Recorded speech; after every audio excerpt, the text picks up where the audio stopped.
talk to the Right, so hi everybody. First week of the Heal Your IBS plan. So it's lovely to have you guys here. Hi Louisa, haven't said hi. Hiya. Hi, how are you, darling? Yeah, good. Um, good, good, good. Did you all manage to find your way, the newbies, around the portal? You can see where the ebook is, the recipes, the video. All good. No questions about that? Okay, great. Any questions from the video that went up on Monday? Anyone got any? No? Seen it yet, but I'll probably hope be fine. No, go on. Oh, you haven't No, I seen haven't seen it. Sorry. Okay. No, that's fine. it.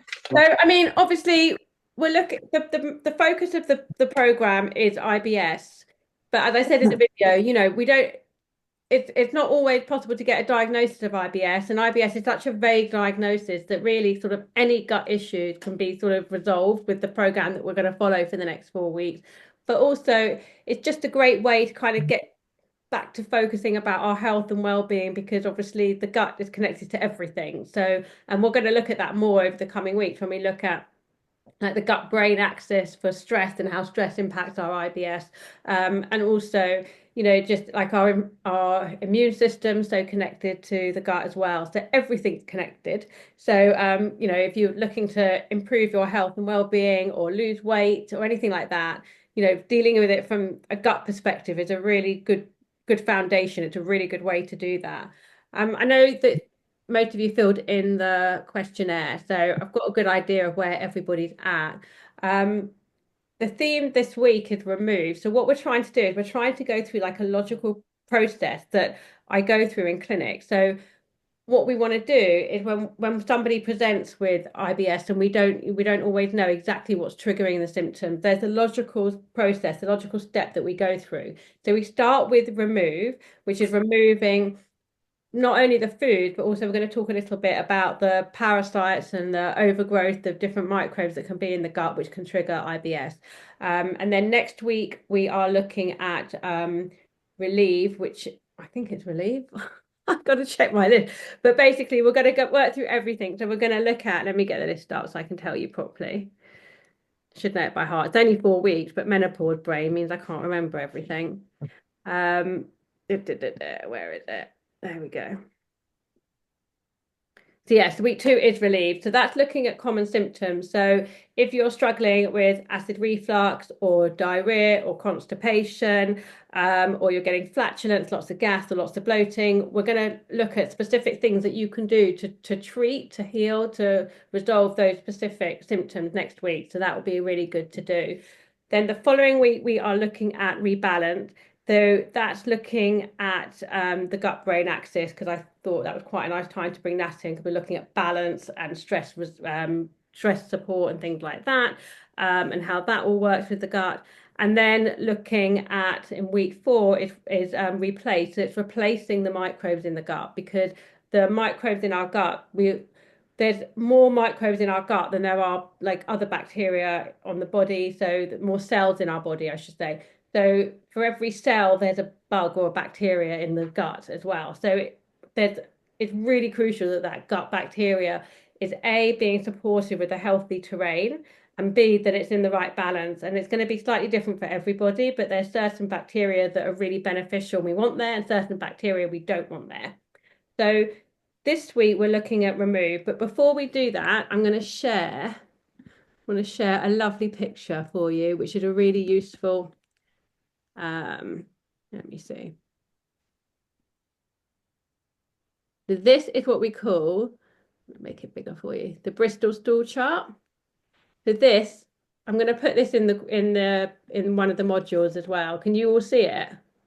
Yeah. So I don't know if I've got my bars in the way, but hopefully it's not for you guys. So this is a chart that we use in clinic, and it's really useful because it's showing obviously all the different types of poo that everybody has. And it's one of those things that we really don't talk about. I mean, when was the last time you sat down and said to one of your friends, "Oh, I did a poo like a sausage today," or, "My poo's really watery." We don't talk about it enough, and it becomes a bit of like a taboo and embarrassment. And that's partly why we're so bad as a country at going to the doctor when we've got problems with our gut and our poo as well. But I just thought it was a really useful chart to bring up at this stage because hopefully not only are you going to find your type here, but hopefully make a mental note of what type you have, and hopefully by the end of the 4 weeks, you're going to be, getting to a much better type. So clearly, the type that is like the perfect type is type 4. That's the type that we really want to be going for, and that's what most of our poos should look like. And obviously, sometimes there's going to be, through various reasons, maybe a little bit of stress or a certain type of meal or whatever, that we might have, type 3 or type 5 or even type 2 or type 6. But as a general rule, most of the time, it should look like type 4, maybe type 3. But if you're somebody who's a type 1, type 2, or a type 6, type 7, that's not how your poo should be. That's not a normal, healthy poo. And so don't confuse common, and you're common, with normal. Type 4 is a normal, healthy poo. If you've got a dog and you take the dogs for walks, we all know what dog poo looks like. And that's because the dogs generally have a really healthy diet. They have the perfect diet for their digestive systems. And so they tend not to pick up all these different issues that will affect their poo. So I'm just gonna, has everybody made a note of their type just for future reference? I just think it's really useful, because what we'd like to see by the end of the process, that everybody's really getting to a good type 4. The other thing that I want to say here is that it sh you should never have any soreness. It shouldn't hurt to go to the toilet. There shouldn't be blood in your stools. There shouldn't be undigested food in your stool. There shouldn't be fat in the stool. So if you've got, lots of slimy fat floating around, that's a sign of certain things, which we'll talk about next week. If you've got undigested food, it's implying that things are going through your digestive system too quickly. If you've got blood in the stools, it can just be that you've been straining and it's a bit hard.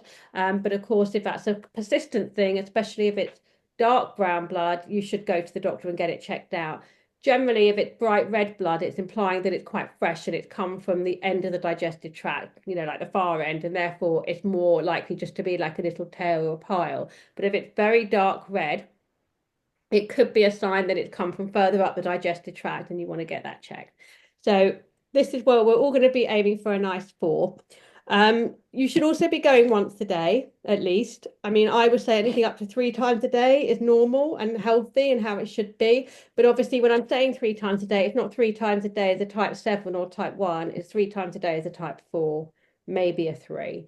And also, you want to, obviously it all gets a bit grim, but you want to feel like you've had what we call a complete evacuation. You want to feel like you've emptied your bowels when you go to the toilet. You don't want to feel like there's poo left in there that's then going to sit and ferment, and maybe harden and cause a problem. So, or likewise, if you've got very runny stools, if it's, if it hasn't all come out, that's also not good because it's sitting there. So do be aware of that. Do have a think about it. You should be going 3 times a day, and it should, well, 1 to 3 times a day, and it should be a type 4. Does anyone have any questions on that? Okay.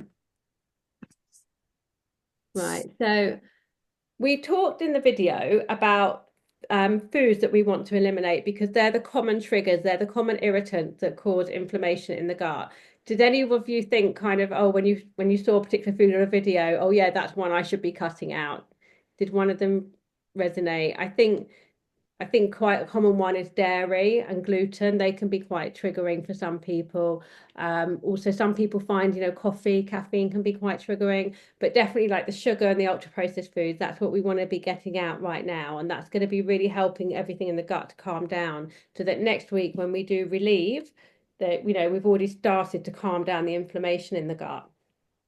So that video was talking all about food, but so for tonight, I wanted to talk a bit more about different bacteria and parasites and things that can be in the gut because they can also cause IBS. So if you've gone traveling in like the last 5 years and you've maybe had like traveler's tummy, a tummy bug, or you've picked up some gastritis or a tummy bug here in the UK, or if you've been on a long course of antibiotics in the last 5 years, or you've had several courses of antibiotics for whatever reason, all these things can cause an imbalance in the bacteria in our gut, and that can enable certain bacteria to grow and thrive and take on. So we've got different categories for the bacteria in the gut. We've got the commensal ones, which are our friendly bacteria. So, when you see like the Yakult adverts and they're talking about the friendly bacteria, they're talking about the commensal bacteria. Please don't drink Yakult, it's full of rubbish, but that's just an example. But the friendly bacteria are the ones that we want, and they're the ones, the commensal ones, they're the ones we're going to be talking about in the final week when we talk about replace, because they're the ones we want to bring back in at the end of the process. But for now, this week with remove, we obviously want to talk about the ones that we want to remove and crowd out of the gut. So they're the pathogenic ones. They're the ones that are causing the disease that made you feel unwell. And there's also another category of one called pathobiont. And what that means is that they live in the gut at a certain level and they're fine. If for some reason they take over and they become overgrown, then they can cause a problem for us. So a lot of the bacteria, like Candida, so Candida overgrowth can be a big problem, but we've all got Candida in our guts all the time. But for some people, it overgrows and then it causes a problem.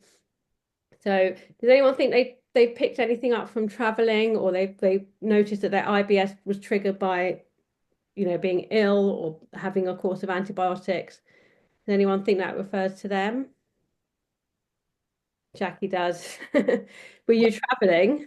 Unfortunately, a couple of years ago when I was traveling, I was in Mexico and I caught Shigella, which is Right. a really bad bacteria. And I have tried to take some probiotics, but for some reason, I don't think I've completely cleared my system of Okay. that. So this is one of the reasons why I'm very interested in this, because I'd like to know how I can understand what it is that's causing all this discomfort. If it is that, or like you said, it is an overgrowth of bacteria from something else. Mm. So that's why I'm interested in learning about this. Yeah, and I think it's really important that we do try where we can to remove whatever's causing the problem before we start to repopulate the gut and bring the irritating food back in. The foods that irritate the gut, we should be able to bring back in after a while. It's just a matter of trying to keep everything calm and letting the bad stuff die off and get crowded out before we start to replace it all.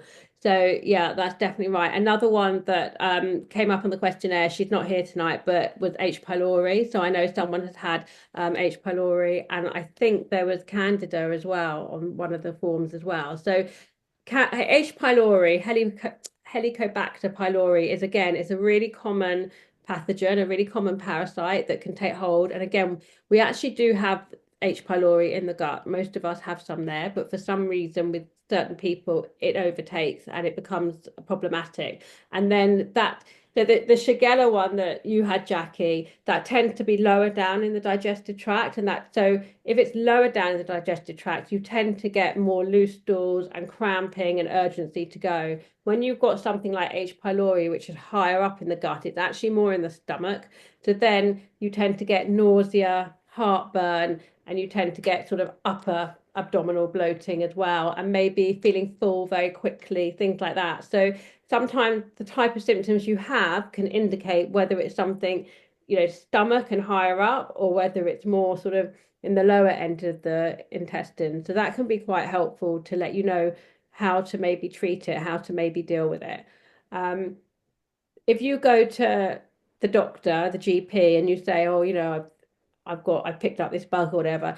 If they're going to give you anything, they're going to give you antibiotics. And sometimes in certain situations, clearly antibiotics are the best thing to do because it's the only way to get rid of it. But the problem with antibiotics is that they don't just take out the bad stuff, they take out all the good stuff with them. And as soon as you wipe out the whole population of your microbes in your gut, you're potentially opening yourself up to other issues, because you might kill off the bad stuff with the good stuff, but once everything's gone, new bad stuff can take over, and so you end up with this vicious cycle. So although antibiotics sometimes are the only way to get rid of the initial problem, they're not necessarily the final stop in the journey, because you then have to again repopulate, and that's something that gets missed out quite a lot. So even if you're taking antibiotics for something else, for not a virus, you wouldn't take that, but it's like, say you've got like tonsillitis or an infection somewhere, and the doctor gives you antibiotics or your family antibiotics, it's really important that you support the gut during that and then repopulate the gut after that because you want to make sure that the friendly bacteria is still there. It's really important. So, um, just checking my notes. So yeah, so Candida is actually it's one of the ones that can take hold post antibiotics because when you have antibiotics, it wipes everything out, wipes all the bacteria out because it's an antibiotic. So it's wiping out the bacteria. And Candida is a yeast, so it's not killed off by most broad spectrum antibiotics, and therefore when you take antibiotics, you can end up getting thrush down below or in your mouth, and the candida in your gut can overtake as well. And so that can cause issues, again, a bit like diarrhea, but also a lot of bloating. And it's, again, like like thrush, basically, like I said. So they're like the really common ones, I would say, the H. pylori and the candida. Shigella actually, it's a more transient bacteria. So if you had it a few years ago, it should really be gone. So if you've still got problems, it's implying that maybe something else took hold while your gut was weak from the Shigella. Did you take antibiotics at the time? Yeah, yeah. So, I mean, it could be that it's something different. It's not Shigella anymore. It's something different. Um, but I've got lots of tips that I'm going to give you guys. So I wanted to do this more as a Zoom because I think it's really important that, you know, when I'm talking about supplements, really ideally that you're in the workshop because if you've got any questions or anything's really specific to you, supplements are quite um, bespoke. It's not one supplement fits all. So it's really important to kind of be aware of that. But just wanted you to understand that there's lots of things that you can do to crowd out anything that's potentially causing the problem. So to really give your gut a really nice cleanse, get rid of everything, so then we can start to rebuild it over the next few weeks. So I've got a list for you here. My favorite one, my go-to one actually, is something called Saccharomyces boulardii, and I will put all this on the notes for you as well. But it's Saccharomyces boulardii. It's a really lovely supplement to use because it's really gentle, but actually what it is, it's a yeast. So it's a little bit like Candida, but it doesn't respond like Candida in the gut. And so therefore, if you're not sure what's going on, say you've had a bit of a tummy bug, or you're not really sure if there is a bit of a parasite or something going on there, something like Saccharomyces boulardii can be a really nice supplement to bring in because it's quite gentle. You can take it for you know about 6 weeks. Is that what you've got? Yeah, brilliant. So that is, take that. I would probably say don't bother with a probiotic for now, just take that and crowd it out. To do that really well and just try and crowd out the anything that's potentially overgrown. So that's definitely one I bring in. And if anyone's got a tummy bug at home, that's what I'm giving them straight away. Um, Another couple of things you can try, which are also very effective, is oregano oil. So that's also really good at helping to clear out the gut and do a little bit of a gut cleanse. It's antimicrobial, it's antifungal, and it's antibacterial. So it's got some really good properties to it. Um, you don't want to take it for a really long time. You kind of want to cycle it a little bit. So maybe you would take it for 3 weeks and then have a break. But it can be really effective at helping to stop to block off and kill any of these overgrowths of things that you don't want. So that's oregano oil. And you can take it as a capsule. You don't have to take it as an actual oil because it will probably taste disgusting. Um, Another good one is garlic. So obviously I would recommend that you use garlic as much as possible in your cooking because it's full of antimicrobial, antibacterial properties. So it's really good for the gut. And the best thing to do is to have your take your garlic and actually crush the garlic or chop the garlic up and then leave it sitting on the side for a good 10-15 minutes because then all the enzymes in the garlic can do their thing and make the garlic really potent. So if you like garlic and you can tolerate garlic, I think somebody did say on their questionnaire that garlic wasn't good for them, which we'll have to talk about another time. But was that you, Louisa? Okay, so don't do this one, but you might find the capsules are okay, which is what I was going to say. You can take it as capsules. So I would say if anyone's got like a sensitive tummy, but garlic isn't a trigger for them, having garlic in your food can be a really good way just to give the body a little bit of a gentle bit of support every day.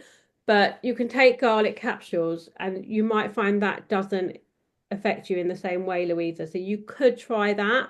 But I would say probably try the Saccharomyces boulardii and the oregano oil and see how they help you. Do you know what caused your IBS, or it's just Well, it was garlic and onion, oh, you mean but I don't know what. they're triggers? So you didn't get Yeah, like an illness or anything that triggered it or something like that. You just know that they okay.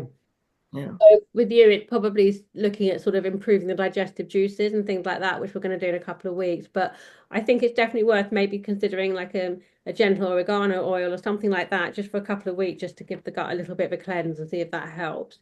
Okay. Um, Another thing that's really handy is to make sure that you're supporting liver function, because the liver is our detox machine and the liver helps to clear everything out and process things. So giving the liver a bit of support can just always help to boost the digestive system a little bit.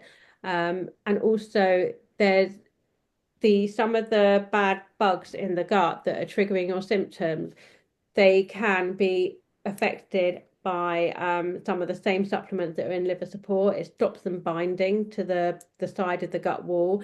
So things like milk thistle and artichoke and dandelion, they're really lovely supplements for the liver, but they also help to stop like the nasties from binding in the gut wall. So that's another one that you could try. So milk thistle is a lovely gentle supplement. Again, really good for liver cleansing. So that might help as well. Um, for the lady who's not here but says she had H. pylori, um, H. pylori, because it's more in the stomach, you want to really support gastric juices. You want to be supporting stomach acid because that's going to kill it off. But also green tea. Green tea is really good for H. pylori as well. So drinking plenty of green tea or having a green tea extract, again in a capsule, if you don't want to drink copious amounts of green tea, that could be a good thing to do. Then also one last supplement that I wanted to talk about, which is berberine. So berberine is quite a potent, quite a strong supplement. But again, it's really good at killing things off in the gut. So you could try that one. But I think I would try the Saccharomyces boulardii and try start there. Maybe bring in a little cycle of oregano oil and see how that goes. Berberine can interact with quite a few medications. You have to take it away from medications. And so it is a stronger one, but it's one that you could consider. But please do ask me, and I can, check for you what medications you're on and make sure there's no interaction. The oregano oil and the Saccharomyces boulardii and the liver support, none of those should interact with any medications. You should be fine with those. But if you're not sure, obviously check with me or check with your doctor. But they should be absolutely fine. Sorry, do you try all of them or do we try one of them at the I would time? do, I would say start with the Saccharomyces boulardii, and I would maybe do like 2 weeks of that, and then maybe do a couple of weeks of oregano oil and no S boulardii, and then see how you feel after that. And that might just be enough just to give it a little bit of a cleanse. If you're somebody that's literally right now really suffering with some kind of proper parasitic infection, that might not be strong enough to kill it off in one cycle. But because we're talking about stuff that's just kind of lingering a little bit and causing a bit of irritation, that might just be enough just to clear it. But if not, you could do another cycle. So you could do 2 weeks of one, 2 weeks of the other, and then swap it again. Be fine to do for like 2 or 3 cycles and see if that helps to get rid of it for you. I can send you links and stuff like that. The other thing that you want to think about if you have got some kind of bacterial overgrowth is you want to make sure that you're not constipated. And I know normally with these parasitic things and bacterial things, we tend to get diarrhea, it tends to go the other way because the body's trying to expel it. But if you do find that you're constipated and you think you've got a bit of an overgrowth or something, it's really important that you try and address that constipation really quickly because you don't want to leave the stools sitting in the system with all those bad bugs. It's just going to let everything, fester and get worse. And then also, even I know we talked about foods to eliminate and sugar and processed foods and things like that were on there, but just to reiterate that because that's what all the bad bugs like. So all the bugs that are really good for us that we want to see thrive in our guts, they all like the fiber, the fruits, the vegetables, and the stuff that really isn't good for us thrives on the sugar and the processed food and alcohol and things like that. So it's like kind of makes sense in a way, but it's just typical, isn't it? Like the naughty food that we kind of know we shouldn't eat is the stuff that's making it worse. So it becomes like a vicious cycle. So I think I know that some of the food restrictions might feel a little bit difficult because and challenging, but if you can do them for a few weeks, it does give the gut a really good opportunity to clean out and remove what needs to come out. So giving that body time in that rest and digest phase and not putting more and more irritants and inflammatory food in there really does give it a break and really does enable it to start to remove anything that it wants to get out there. Normally the body is quite good at removing things it doesn't want there in the right environment and given the right opportunity. So is there anyone got any questions on remove? No? Okay. Had anyone looked at the IBS book? Any questions on that? Anything you thought was interesting or anything that resonated? Anything you thought, oh, that's me? Jackie, did you read I was saying, have you had a chance to read the book, the ebook? I don't Yeah, want yes, I did. I did read to. the book. Yes, I did. I printed that out and I've Yeah, read through. Yes. good. Okay. Well, if that generates any questions, then let me know. I guess I'll let you all get back to whatever you're doing for your evening. I will post the names of the supplements that I've been recommending tonight for you. Also on the welcome section of the plan, there was a thing called testing, and in there, there's information on the stool test. I'm not trying to upsell it. I've just put it on there because if you do feel like there is something going on there that you want to get to the bottom of, testing can actually be really helpful. It can eliminate a lot of concerns or it can highlight where there's an area to support. So it's a really comprehensive test. I don't mark it up. It's the RRP. I mean, so it is what it is, but it is a good test. So if there's something that's really ongoing and you're not sure, have a look at that and see if that's something you think that would help you.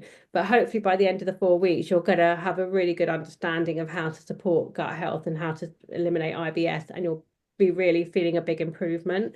So hopefully, if you wait until then, you might not need to worry about the test. So this week is a bit of an annoying one because it's all about removing and it's like taking things out.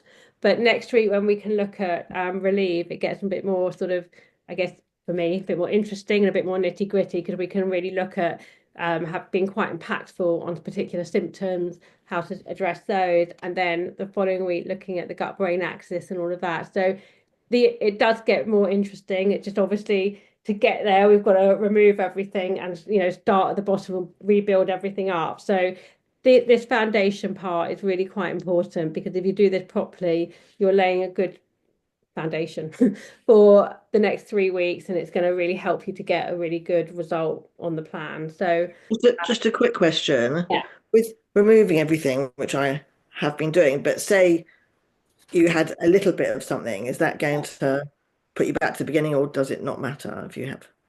It shouldn't set you back to the beginning.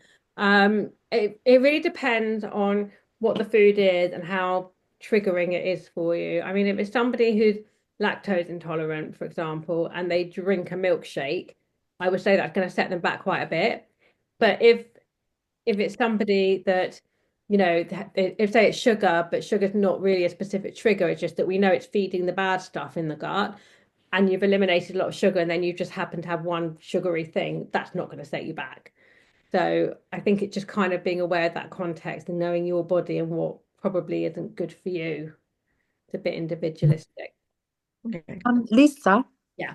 is it possible to take this one that you've recommended, but also the milk thistle dandelion Yeah. one as well together?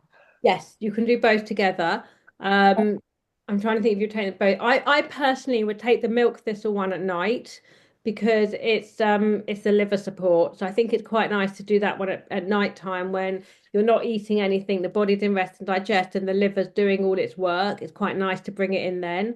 And the Esplanade I probably would have in the morning because then you're kind of lining the gut with the Esplanade, the Saccharomyces boulardii, before you're eating and having other things. So you can take them at the same time, but probably if I think about it, the Esplanade is better in the morning and the milk thistle is better at night, purely because of the where they act on the body rather than interacting with each other. It's not about that. Yeah. Thank you. Thank you. Perfect. Okay. Anyone else got another question? No. Okay, great. Well, I will put the recording up in the group, and I will put the names of the supplements up there as well, just in case you wanted to have a look and see have a look bit more about them. If you've got any questions, if that generates any questions, use the chat or message me. It's not a problem. And also, if you make anything from the recipes, let me know.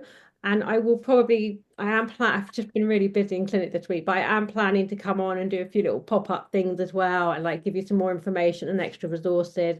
So that's all to come as well. But I think this week is just really about cutting things out and like clearing the gut out really. So if you are suffering with constipation, make sure you're drinking enough water because we'll talk about constipation in detail next week. But talking about remove this week, you obviously want to make sure that things are coming out efficiently. So if you're concerned about that, let me know and we can have a chat before next week so you're not waiting for that. But hopefully, it will all make sense as we go through the program. Okay. All right, guys, brilliant. All right. Lovely to see you all. Keep Lisa. practicing. Let me know if you're Thank getting you. pleasure. Bye, Thank everyone. you. Bye. Bye. Bye.